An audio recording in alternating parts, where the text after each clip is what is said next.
Kementerian Pemberdayaan Perempuan dan Perlindungan Anak, Kemen PPPA, bersama dengan Kementerian Pariwisata dan Ekonomi Kreatif, Kemenparekraf, serta Ikatan Pimpinan Tinggi Perempuan Indonesia, PIMTI, menyelenggarakan kegiatan bimbingan teknis pemberdayaan perempuan pada strategi komunikasi pemasaran pariwisata dan ekonomi kreatif, melalui konten fotografi dan media sosial, di Desa Wisata Tegal Jadi, Kabupaten Tabanan.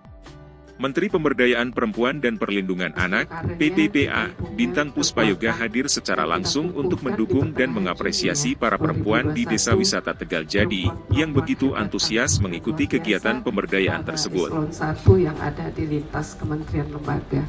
Mereka semualah yang menjadi kekuatan kami di kementerian ini, yang mereka semuanya punya program-program yang kita ajak bersinergi, berkolaborasi, untuk memberikan pendampingan yang terbaik kepada perempuan dan anak. Menteri PPPA mengemukakan, perempuan memiliki kekuatan luar biasa dalam memajukan dan menggerakkan roda pariwisata dan ekonomi kreatif, sehingga pemberdayaannya pun patut dioptimalisasikan. Potensi tersebut harus terus diasah dan dibimbing, guna memberikan hasil maksimal untuk keberlanjutan jangka panjang, salah satunya adalah melalui transformasi digital. Itu mulai proses daripada perencanaan, perempuan dilibatkan, anak juga dilibatkan. Kemudian bagaimana di desa itu perempuan harus diberdayakan seperti hari ini, diberikan pelatihan. Kemudian bagaimana kita menekan yang namanya perkawinan anak. Bagaimana di desa itu tidak ada kekerasan terhadap perempuan dan anak. Nah, khusus untuk di desa ini, dulu memang di kementerian ini kita kembangkan desa wisata yang bebas eksploitasi. Kita tidak mau di desa wisata ini anak-anak dipekerjakan, karena mereka kan waktunya untuk sekolah dan sebagainya. Mungkin konsepnya sesederhana seperti itu, gitu loh.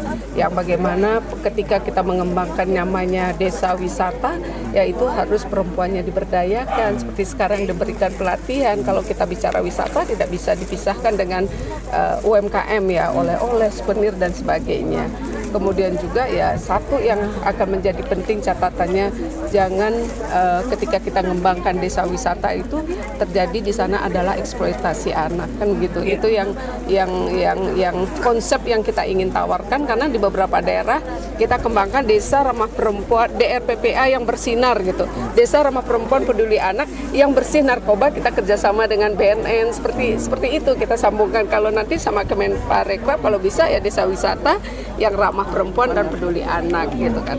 Keterlibatan perempuan, tidak hanya perempuan dan anak itu jangan hanya menjadi objek. Bagaimana perempuan dan anak itu menjadi subjek gitu. Itu yang kita harapkan.